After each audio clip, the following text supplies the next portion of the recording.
Fala galerinha, tudo bem?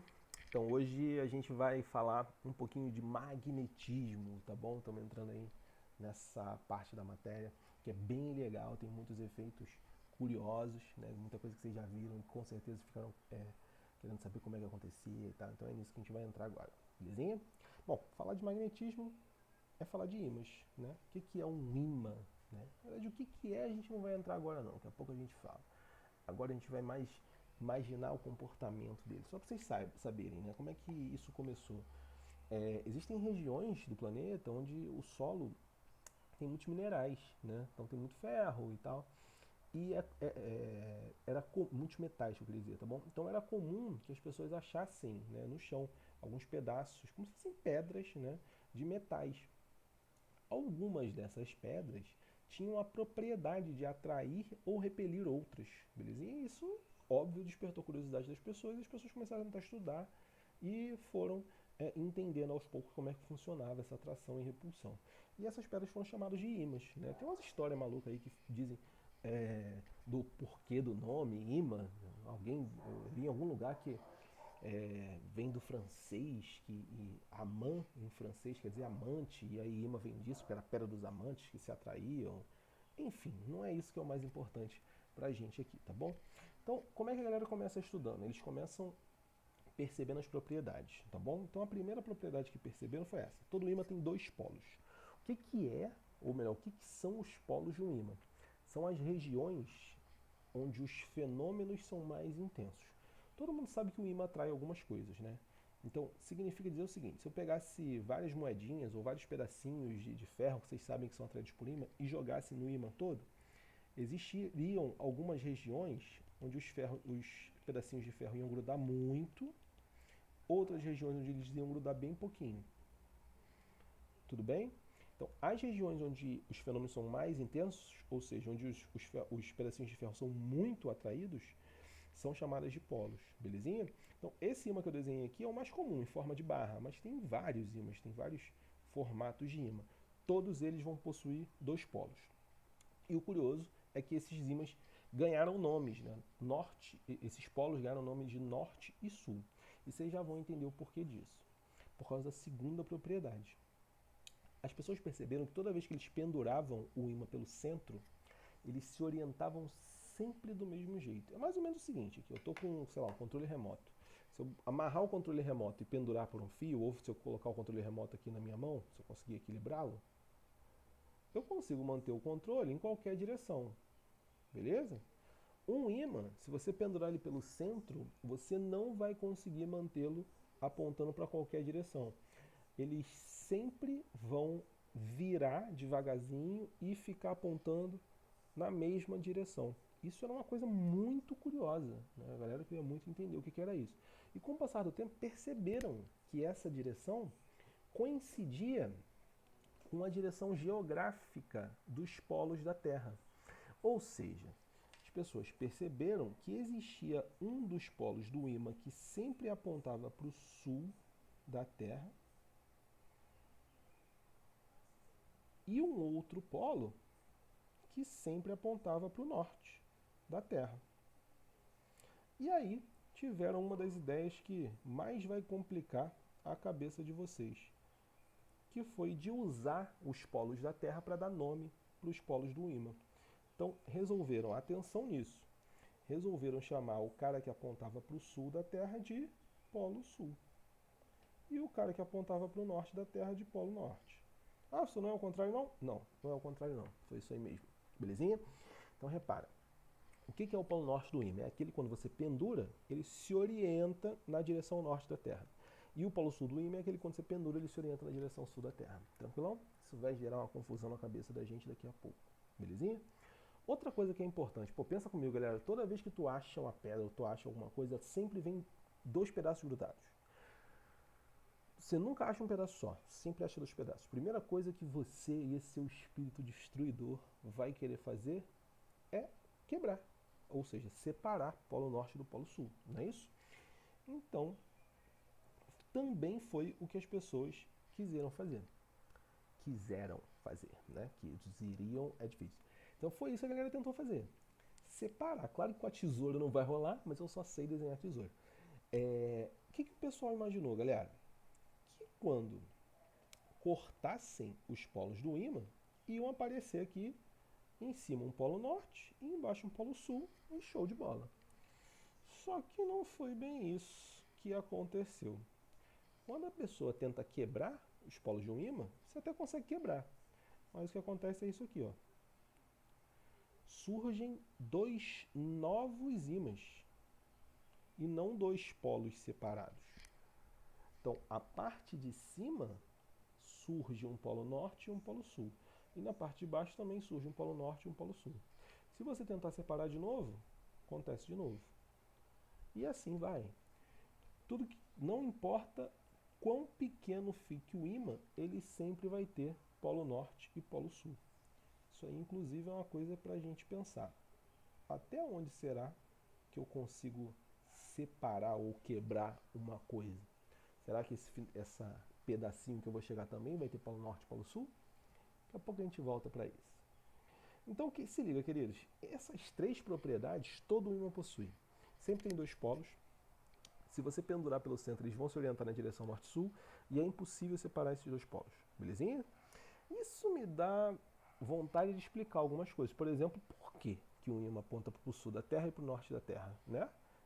Vamos pensar? Está aqui a nossa boa e querida Terra, né? Muito bem desenhada, com alguns continentes faltando, mas é o que nós temos para hoje. Então, olha só, existe um eixo da Terra que é chamado eixo de rotação, eixo em torno do qual a Terra gira, que é esse aqui, ó. Belezinha? Então a Terra gira assim ou assim, eu nunca lembro para onde é. Depende de onde você está olhando, né? Se é de cima ou de baixo. Mas enfim. Então olha só, esse é o eixo geográfico. Então eu tenho lá um norte geográfico, polo sul geográfico. Beleza? O que eu sei? Se eu pego um ímã, eu vou falar em vermelho e azul, tá? Para você ver como é que é mais fácil. Se eu pego um ímã, esse polo aqui, ó, ele aponta lá para cima, ele aponta para o norte da Terra.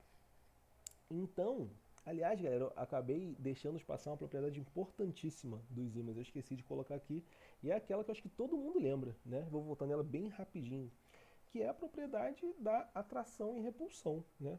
O que a gente sabe? Não deixar passar, ó. Se eu tenho polos iguais, eles sempre irão se repelir.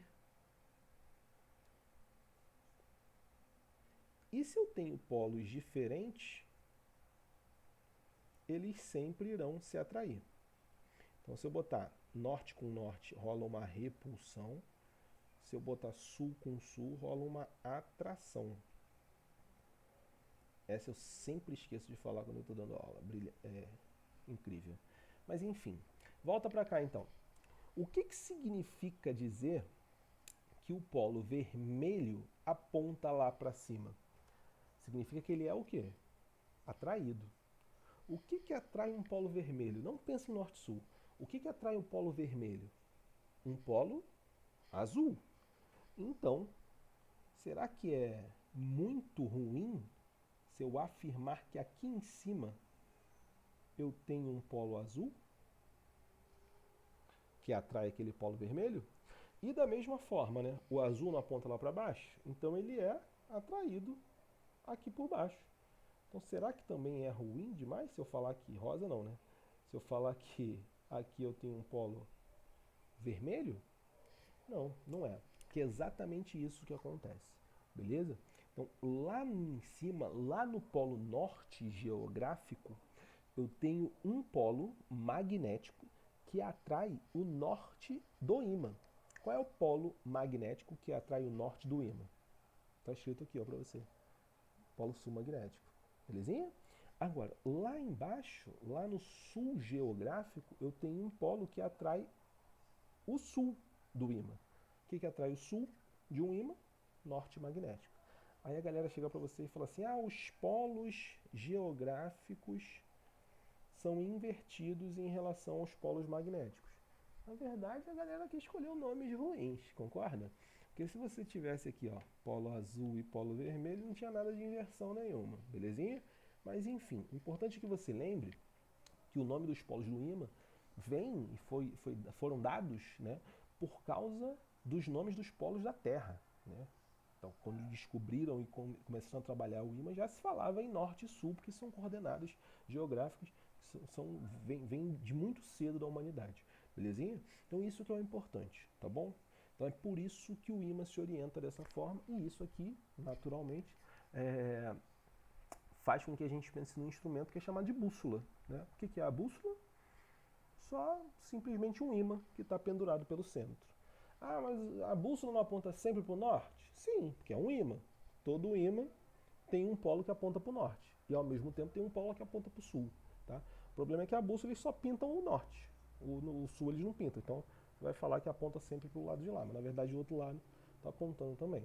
Tranquilinho? Belezinha? Outra coisa curiosa, galera, é o campo magnético, porque esses fenômenos, né, todo fenômeno que acontece à distância, assim, que não tem contato para acontecer, a gente fala que tem um campo que está interagindo ali. Foi o que acontecia com o campo elétrico e o campo gravitacional, né? São fenômenos à distância. Como é que será que é o desenho desse campo? Né? O campo elétrico, você lembra? Era saindo da positiva e chegando na negativa. Então, vamos tentar fazer um desenho desse campo? Então aqui, ó, eu coloquei o seguinte, eu fiz o seguinte experimento. Peguei várias bússolas e coloquei ao redor de um ímã.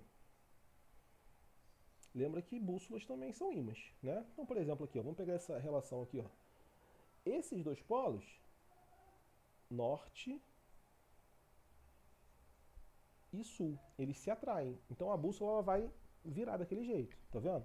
Esse polo aqui, ó, esse nortezão, vai atrair os polos sus, ou sules, ou sul, eu não sei o plural de sul. Vai atrair os polos sules das bússolas, belezinha? Então elas vão ficar viradas desse jeitinho. Da mesma forma, do outro lado, o polo sul vai atrair os polos norte. Quando a gente olha para o geral, né, dá para perceber que é como se as bússolas estivessem apontando, ó, num certo sentido. Belezinha? Como se estivesse, ó, saindo do polo norte e chegando no polo sul. Então, quando eu quiser desenhar o campo magnético de um ímã, eu sempre vou desenhar assim, ó, saindo do norte, chegando do sul. O curioso é que é parecido com a eletricidade, mas não é igual, porque na eletricidade saía mesmo, né? Aqui não, por dentro do ímã eu continuo tendo campo magnético, belezinha? Então, na verdade, todas as linhas de força são fechadas aqui no magnetismo, tá bom? Na parte de fora do ímã, saem do norte e entram no sul, belezinha? Então, se quiser desenhar o campo magnético aí, é só fazer desse jeitinho. Tranquilo? Mas e aí, galera? A gente ainda não falou sobre o que é o ímã, sobre o que ele atrai, né? Continua sendo esquisito. O ímã atrai qualquer coisa? Tipo, plástico, o ímã atrai? Não, não atrai. Ferro atrai, né? Sei lá, cobalto. Será que o ímã atrai cobalto? E por que ele atrai cobalto e não atrai o alumínio? O alumínio, por exemplo, não é atraído por ímã. Por que não é? Ele é metal e não é atraído. Então, existem alguns materiais que têm propriedades magnéticas. Então, vamos entender o que é isso. Primeira coisa, lembra aquilo que eu perguntei para vocês lá? Até onde eu consegui quebrando alguma coisa? Pela física clássica, eu consigo ir quebrando até chegar no átomo. Beleza? E aí, será que se eu pegar um ímã e for quebrando, quando chegar lá nos átomos desse ímã, eles vão ter dois polos? A resposta é sim, vão ter. Ou seja, eles também serão ímãs. Belezinha? Então, cada átomo é um ímã. E não só dois ímãs. Qualquer átomo funciona como um ímãzinho. Qualquer átomo tem polos magnéticos. Tá bom? Isso vai me explicar bastante coisa. Que, por exemplo, o que é um ímã então? É aquele que tem os seus átomos organizados. Se você reparar, ó, todos os polos nortes estão apontando mais para mim a minha direita, né? Não sei se de vocês é direita ou esquerda, porque eu acho que inverte a webcam, mas enfim. Todos estão apontando para cá, ó, todos os nortes, belezinha? O resultado é que do lado de cá eu tenho um polo norte e do lado de cá eu tenho um polo sul. Então um ímã é isso, é um objeto que tem os seus átomos voltados para o mesmo lado. Tranquilo? E o que é o cara que não é ímã? Simples, é o cara que tem os seus átomos desorganizados. Tudo bem? Então, por exemplo, se eu pegar aqui a cadeira que eu estou sentado, é um objeto qualquer, então os átomos dela não estão orientados todos para o mesmo lado. Belezinha? Só que o curioso é, como é que o cara é atraído quando é próximo de um ímã? Porque existem materiais, olha só. Existem materiais que são chamados de ferromagnéticos. O que é isso? Um exemplo disso é a moeda. A moeda, ela não é um ímã, ela é um objeto qualquer. Só que se você chegar com um ímã perto dela, esses átomos eles vão se orientar todos, eles vão se movimentar, girar e eles ficam assim. Ó. O resultado é que a moeda cria polos, com norte e sul, e ela funciona como um ímã, ela é atraída pelo ímã que você colocou ali perto, tá bom? Então os materiais ferromagnéticos são aqueles que são atraídos, porque eles permitem a orientação dos seus átomos, belezinha? Então o principal exemplo é o ferro. Mas na verdade, inclusive, né, tem uma teoria de que os ímãs naturais que são achados na Terra, eles são simplesmente materiais ferromagnéticos que são muito antigos no planeta. Chegaram ao planeta bem cedo. E isso fez com que o próprio campo magnético da Terra, ou seja, a própria Terra, né, que é um imãzão, porque tem, né, polos magnéticos, né, gente? Isso aqui é um ímã. Não dá para ter alguém segurando um polo norte gigante e um polo sul. A Terra é um ímã gigante, então a Terra também tem campo magnético. Então, o que a galera fala é o seguinte: os ímãs, que hoje são ímãs naturais, eles eram assim. E o próprio campo magnético da Terra foi alinhando esses caras, porque eles passaram muito tempo em contato. Então, eles são objetos muito antigos na Terra. Tudo bem? Agora, existem outros tipos de materiais, por exemplo, paramagnético.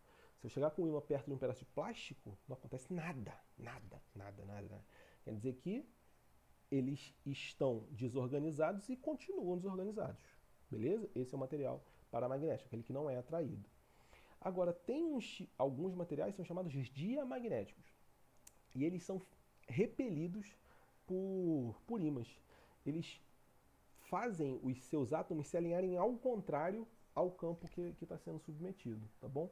Um bom exemplo de material diamagnético é a água e grafite também. Quem quiser coloca no YouTube aí, pode botar em inglês que é mais fácil, bota diamagnetismo, water.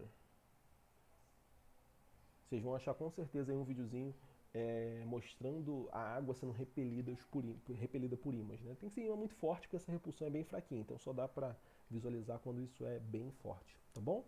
Então é isso, queridos. Esses são os nossos materiais magnéticos. E aí dá para pensar em mais algumas coisas, por exemplo, como é que a temperatura influencia no magnetismo? Se eu esquentar um ímã, lembra que temperatura é agitação, né? Então se eu pego um cara que está organizado e começa a esquentar, ele vai ficar desorganizado, ou seja, todo material tem um ponto que deixa de... Todo material ferromagnético tem um ponto, tem uma temperatura que deixa de ser ferromagnético. Ou seja, ele para de ter propriedades magnéticas. Esse ponto é chamado de ponto Curie. Deixa eu escrever isso aqui em algum lugar. Ponto Curie. Esse Curie é da Marie Curie, que foi uma brilhante cientista, uma das poucas mulheres que foram reconhecidas aí na ciência, tá bom? Das poucas mulheres que tiveram reconhecimento, né? Porque muitas mulheres tiveram contribuições, mas acabaram não sendo reconhecidas, infelizmente. Mas ó, esse ponto Curie significa a temperatura em que o material deixa de ser ímã, ou perde suas propriedades magnéticas, tá bom? Geralmente são temperaturas altas, belezinha?